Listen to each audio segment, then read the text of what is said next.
But ultimately, the operations will end when the commander-in-chief determines the military objectives have been met, fully realized, and that Iran is in a position of complete and unconditional surrender, whether they say it or not. So President Trump will determine when Iran is in a place of unconditional surrender, when they no longer pose a credible and direct threat to the United States of America and our allies.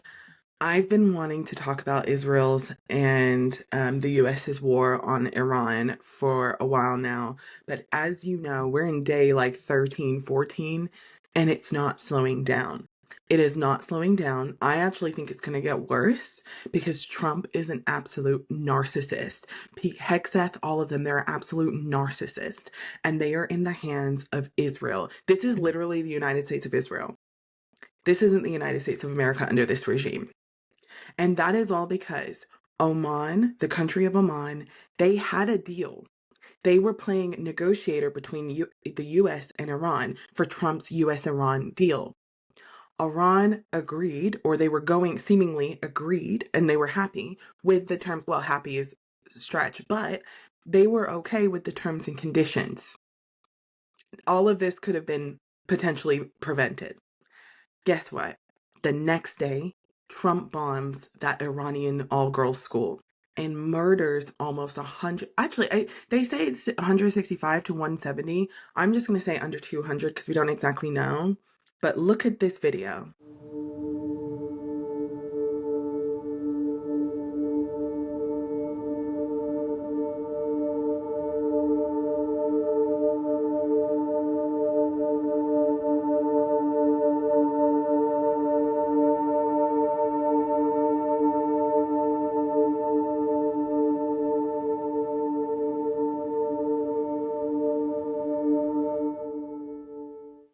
That's the gravesite of almost 200 young girls who were just going to school. And you want to know something even crazier? That could have been prevented. But Pete Hegseth, the idiot in charge of this shit, he was using an outdated map. He was using an outdated map when they did those strikes. But you want to know something else? Kash Patel, the worst FBI director in the world, fired a week prior. FBI intelligence agents who have a particular intelligence within the Middle East, Iran, and so on. So this incompetent Trump administration, I'm over it. This incompetent Trump administration are doing all of this to hide pedophilia, to hide murder and torture of young children. They're doing this to hide the Epstein files because Trump, it has been mentioned over 1 million times, and he is so deep in those files. I've said it so many times. He, in my opinion, is a rapist. He has horrific allegations against him from minors from the age of 13, starting, possibly younger. But we know of cases from minors who are 13, 14, and 15. But we have cases. We have reports now that the DOJ recently released of Trump allegedly raping 13, 14-year-olds. I've talked about this before with the Katie Johnson case, so this adds on to it, right? We are protecting pedophiles. And I know I hate to say, not me and you, we have no control in this. And I hate to say, I've been seeing this sentiment around social media saying we're not mad enough. I agree, but I don't know what else we can actually do because Congress is useless. When this Trump regime is over, we need to revisit Congress and their powers. We need to revisit Congress and their powers, or lack of. So yeah, this is an absolute mess. Oman had a deal on the table that is not talked about enough. I also just want to note, Bibi Netanyahu, I can't freaking stand the warmonger. Bibi Netanyahu has wanted to bomb Iran for decades. For decades and decades and decades. And Trump was the only stupid one to fall for it because Israel and the IDF and Benjamin Netanyahu, they do not have the means to go to war. They need a superpower like the United States of America. And they got it. And in fact, he, meaning Bibi Netanyahu, has been trying to bomb Iran since, I believe it's like, since Bush. Yeah, no, Clinton, excuse me. Clinton, Bush, Obama, Trump, Biden, and Trump.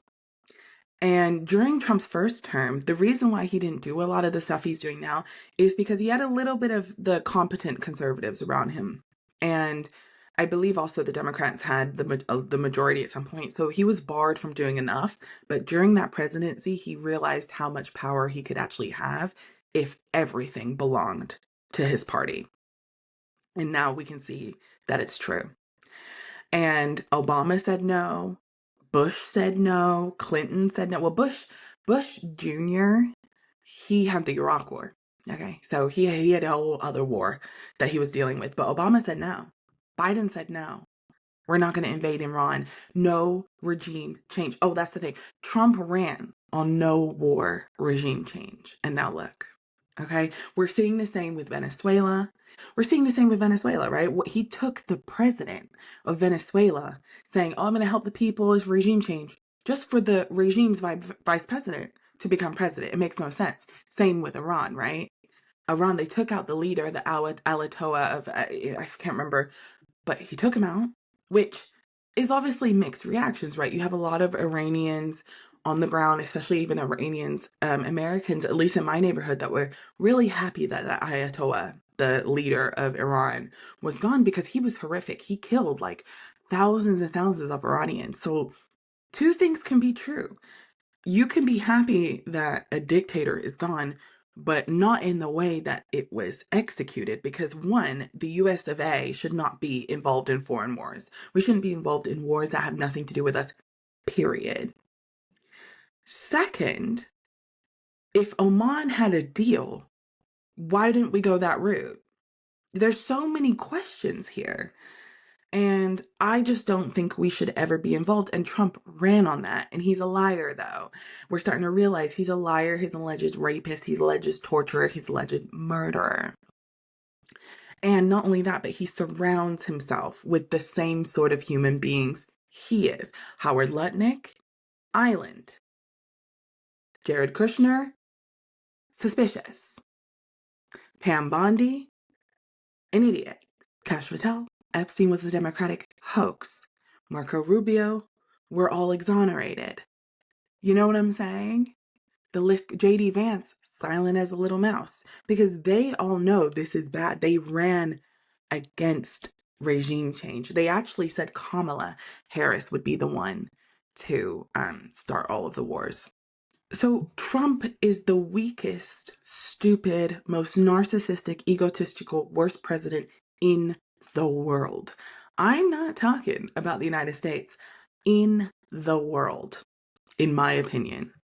Lindsey Graham is such, I just want to also point out Lindsey Graham is so freaking compromised in all of this. He is running such defense for Israel to the point you're like, what does Bibi have on you? Because you know Bibi has everything.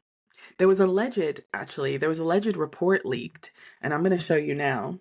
In fact, Ted Lieu, who we love on this podcast because in regards to Epstein, I got to look into his other policies because, you know, APAC, all that's running wild over here in California with the Democrats. And so Ted Lieu, though, he's been amazing with the Epstein stuff. So I'm giving credit where credit's due.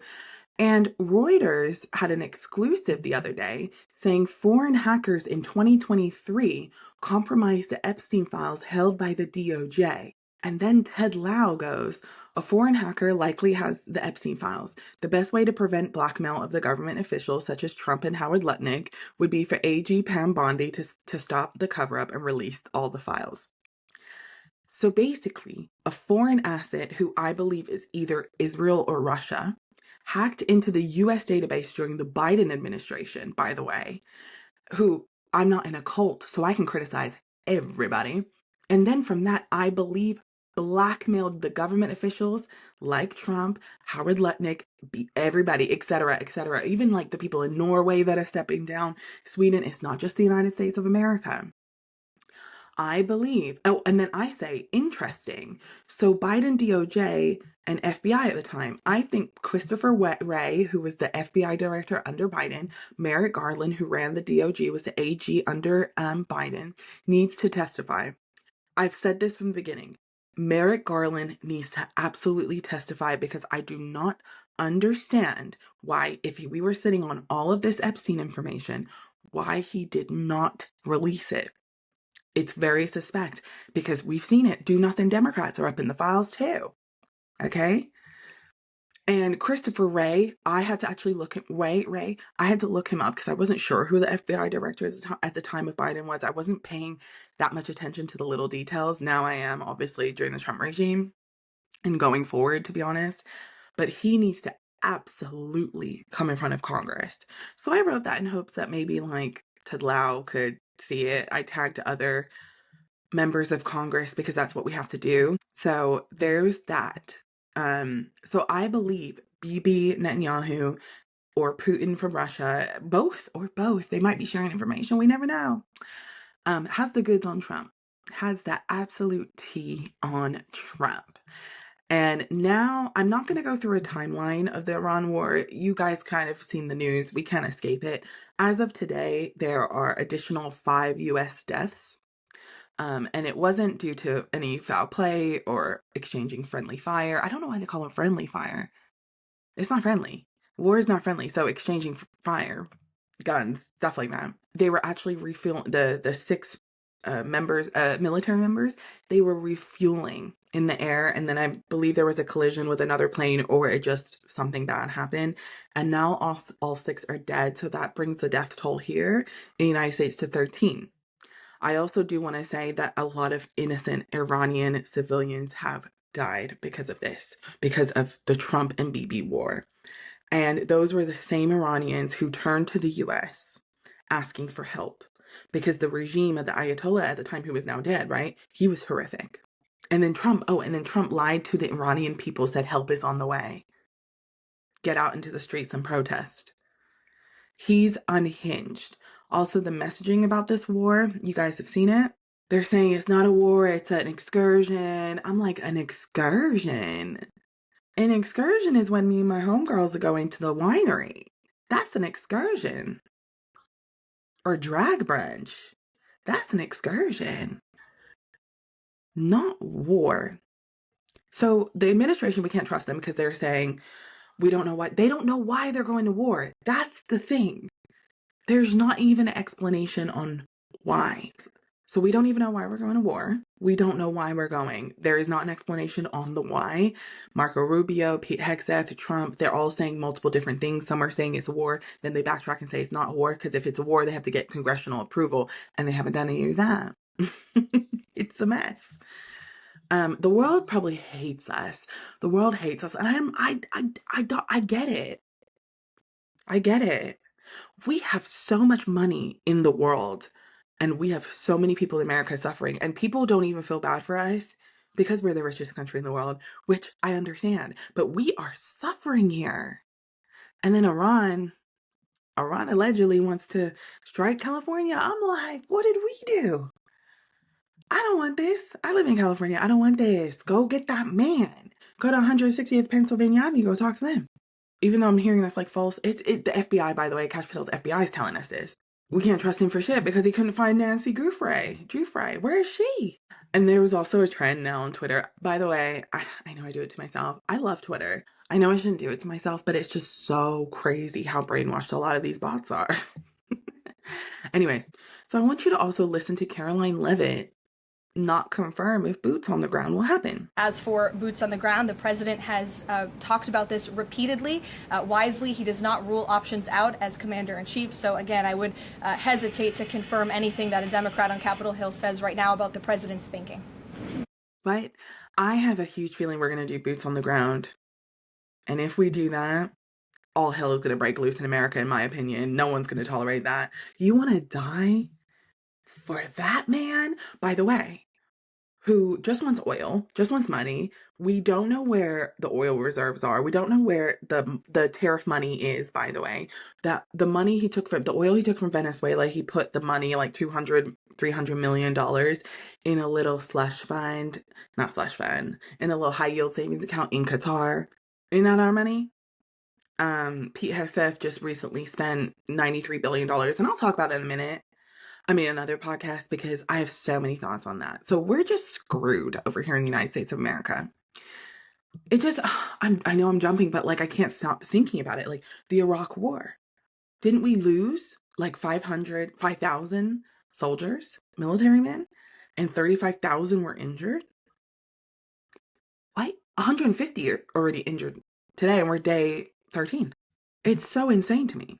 So now why is Trump still going? Listen to this video of him throwing so many people under the bus. The situation was very quickly approaching the point of no return, and the United States found it intolerable, in my opinion, based on what Steve and Jared and Pete and others were telling me, Marco, so involved, that I thought that they were going to attack us. I thought they would, if we didn't do this at the time we did it, I think they had in mind to attack us. And Interesting that he said Hegseth, Kushner, Rubio, Witkoff. There's two things. He's either so demented and dementia, which I don't believe. I think he's declining. Yes, I think he's obviously health declining. He's obviously on the way to dementia, but I still definitely think he got his wits about him because he's a manipulative little shit.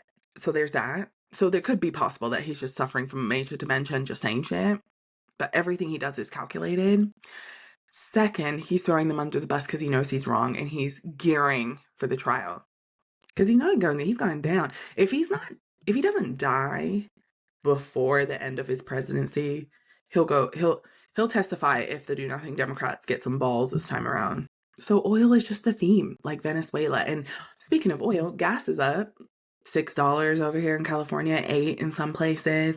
It's going to keep going up and up and up because Iran doesn't care. Iran is not going to stop. I just want to say this. Iran, they don't care. Even if they're down to their last, soldier, they're pissed and they're not going to stop. So just quickly going back to the all-girls school, because I think it's so important that we highlight what we have done as a country. So the U.S. missile likely hit the all-girls school, killing 168, but I've seen more different numbers. So I'm going to say almost 200 kids, 200 girls, in fact. And it was a U.S. missile Tomahawk. And the reason why they know it was a Tomahawk is because there's only so many countries that use a Tomahawk. And the only country that uses a Tomahawk that is fighting this war is the United States of America. Trump has said it was Iran that did it. It's not true. It was us. And that's something that we have to live with. I know that we're saying but we are against the war. At the end of the day, it's our name. It's our tax dollars, just like the genocide in Palestine. It's our money. So here it is. There's the Tomahawk missile right here. And as you can see, that was the U.S. that did that. It's just something that I can't believe we have to live with. Our taxpayer money has just been going to genocides, to killings, and I know people are like, well, that's the U.S., that's the history, but I'm 30. I'm in 31. This is to be living through this is insane. I lived through the Iraq War, but I was a kid. So seeing this at 30 years old, I now understand what a lot of my parents, for example, and my family, or just people that are more progressive, that were, or just anybody that was against the war, excuse me, even a lot of the right were against the Iraq War. Now I get it as an adult. Now I get it. And if you can see here, it's just, and then Trump said, someone asked him as the commander in chief, do you take responsibility for the strike on the school in Iran? He goes, I don't know about that. That's a phrase that he seems to say a lot is, I don't know about that. I don't know about this. And he's only doing that to cover his butt, for future trial. He knows. He did it because they've talked about it amount of time. Now, I do believe that he might forget things because I do believe he's in a health decline, serious health decline, but he knows. There's going to be a lot of homegrown things, I believe, here in the United States. We saw it with the synagogue over in Michigan. And, people are saying that for us who are very free Palestine and very against the Benjamin Netanyahu regime, they think that we're anti-Semitic. And I'm not, because I'm against the warmonger, Bibi Netanyahu, but I'm also against Trump. Trump calls himself a Christian. So what am I then? You know what I mean? I'm not anti-Semitic. I stand with the people in Tel Aviv who in 2025, they were protesting against Bibi Netanyahu's regime, the Israelis. I'm with them. I'm with the peoples. And I'm going to tell you right now, that was an act of terrorism. What happened to that synagogue and what happened to those Jewish people here in the United States that was allegedly by a guy who has affiliation with ISIS. I'm against extremism, period. Islamic extremism, Christian extremism, Catholic extremism, Jewish extremism. I'm against it all. But Jewish people should live in peace too, just like the Palestinian people. I believe that full-heartedly. What happened to the synagogue is against everything I believe in.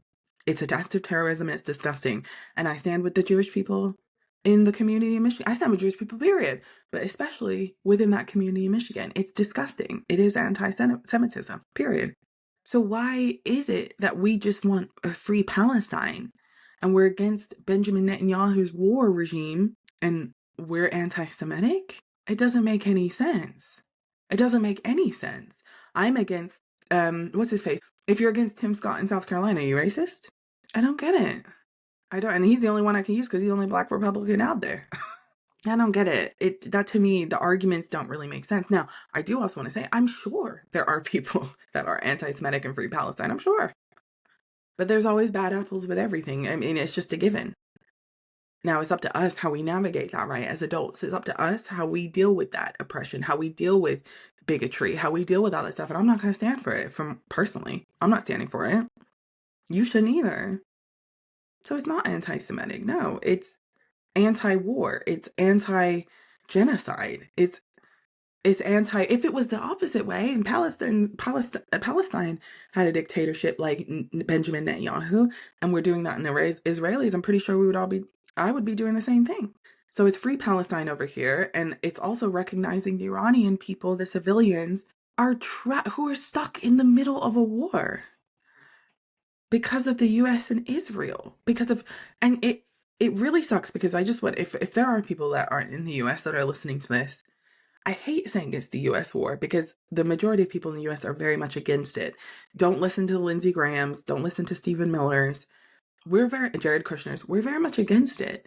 I like to call it the Trump and Netanyahu war. It's horrific. I don't want blood at my hands. We already have enough with that with Palestine. I don't want that to happen. And we're wasting billions of dollars. We've already spent like $23 billion in 2 weeks. We spent 11.5 just last week for the war. We have no health care. We have no jobs. I don't have a job. I'm unemployed. I have no health care. We can't buy anything. We can't buy homes. People that have homes, my homegirl has home. Her HOA went up. Her taxes went up. And you would think that and multiple $100s a month. And you would think that having a home, like, yeah, she actually kind of educated me that there's this misconception that having a home, you pay less than rent. It's not. It's more about the end goal. But she's still paying a lot less than a lot of us pay for rent. However, that's gone up. So people can't even buy a house because of all these hidden fees. It's horrific. I don't know what else to say about it, but this is absolutely Trump's, Netanyahu's war on Iran. The Iranian dictatorship, the regime, they're not going to stop. They're pissed. They're not going to stop until they've said it. The Iranian regime came out and said they're not going to stop until they get what they want from the United States of America and Trump. Like, literally, Trump is like, we're going to do epic fury. Fucking stupid. Only a stupid man would come up with epic fury. But Trump is literally saying, we're not done. We're going to bomb them like they've never seen before. And I believe him. When Trump says something, believe it. If it's something that you would be like, that's outlandish, believe it. I never thought there was an Epstein sex pedophile ring with murder and torture. Believe it. So I just really wanted to get my thoughts out, and I hope it's tough. It's tough right now in America. And I know it sounds like first world problems, and maybe it is, because all of this could have been avoided if we were all educated and we all understood. Yes, but it's not the case, right? We weren't. Now we're stuck in an endless war, and we have no plan to get out. Trump has no plan. It's all because of the Epstein files. Rape, torture, murder, fraud, corruption. Because of the Epstein files, the elite group would be absolutely screwed if it came out today. And we're seeing that. So with this, I'm going to stop right here. We're going to be paying attention to U.S.-Iran's war. But I'm also never going to stop talking about the Epstein files because it goes beyond now. You know what I'm saying? Like, it's so horrifically bad. We're starting world wars because of the files. So that's what this podcast is. Please like and subscribe and support me on my independent journey. I'd really appreciate it. But yeah, it's Epstein over here. Let's just hope this nightmare is over soon, but buckle up because I don't think it will be. All right, I'll be back for another one. Bye.